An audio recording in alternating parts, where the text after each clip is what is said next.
欢迎收看活菜谱。今天我们来做蒸茄子。按照我的这个方法做，茄子比大鱼大肉还香。首先，我们将一根洗净的粗长茄子劈成两半。茄子属于寒凉性质的食物，有助于清热解暑。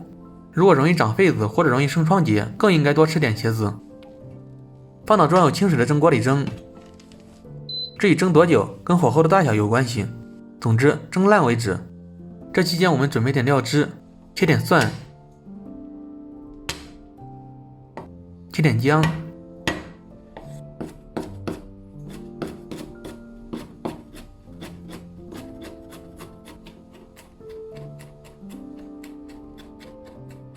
切点葱花，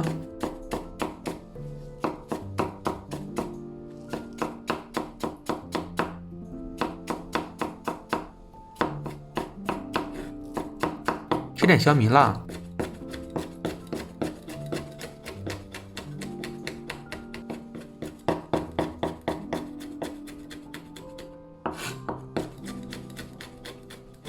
切点香菜，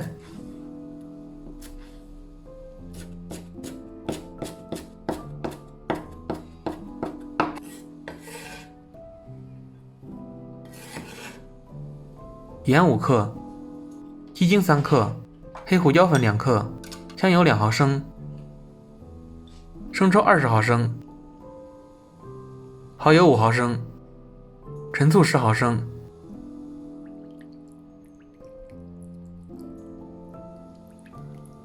茄子蒸好后取出，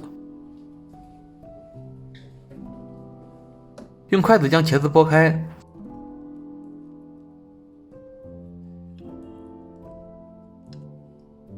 将调好的料汁搅拌均匀，淋在蒸好的茄子上。比大鱼大肉还香的清蒸茄子就做好了。下面总结一下制作清蒸茄子的注意事项：一、挑选茄子的时候尽量选择嫩茄子，不要太老；二、蒸多长时间根据火候大小来判断，总之要把茄子蒸烂；三、等茄子晾凉后再淋上料汁，味道更好；四、这个菜其实可以当做凉菜，因此可以放进冰箱冷藏，吃的时候不用再次加热。喜欢的朋友可以照这个方法试着做一做，有什么问题大家可以在视频下方留言和我交流，也欢迎大家点赞、转发、收藏、订阅活菜谱，每天学会一道菜。